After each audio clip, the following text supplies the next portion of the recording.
High, ফুডোলজির আরো একটি নতুন ভিডিওতে সকলকে স্বাগত জানাই। আজ আমি বানাবো খুবই ইজি একটা চিকেন পকোড়া রেসিপি, যেটা হবে ঠিক এই রকম মুচমুচ এবং খেতেও দারুণ টেস্টি। চলো তাহলে ঝটপট বানিয়ে ফেলি এই চিকেন পকোড়া।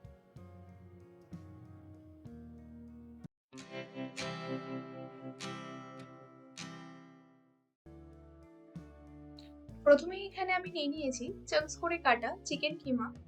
একেবারে মিক্স নয়, একটু চাঙ্কি থেকে এখানে নিয়েছি আমি।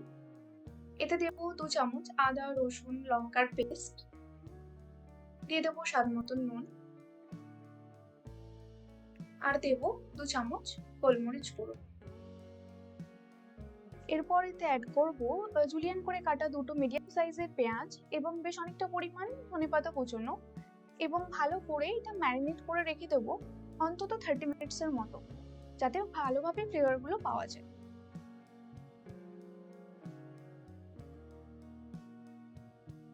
এবার ঠিক ভাজার সময় অ্যাড করব 2 চামচ কর্নফ্লাওয়ার এবং 4 চামচ চালের গুঁড়ো।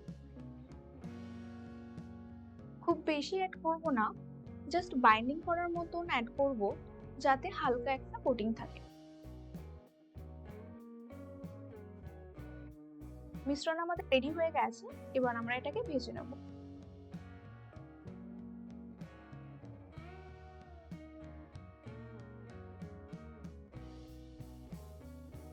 এবার মিডিয়াম হট অয়েলে পকোড়াগুলো ততক্ষণ পর্যন্ত ভাজবো যতক্ষণ না সুন্দর একটা গোল্ডেন ব্রাউন কালার আসছে।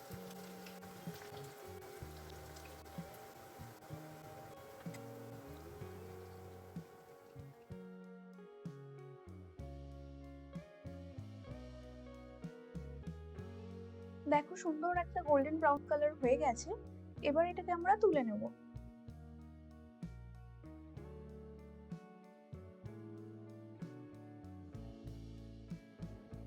চলো, রেডি আমাদের চিকেন পকোড়া। গরম গরম গেস্টকে সার্ভ করো অথবা নিজেরাই এর সঙ্গে এনজয় করো।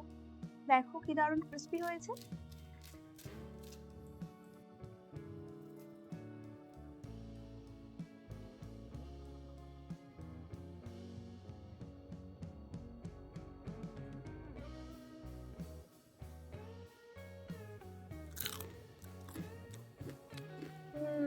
জাস্ট দারুণ।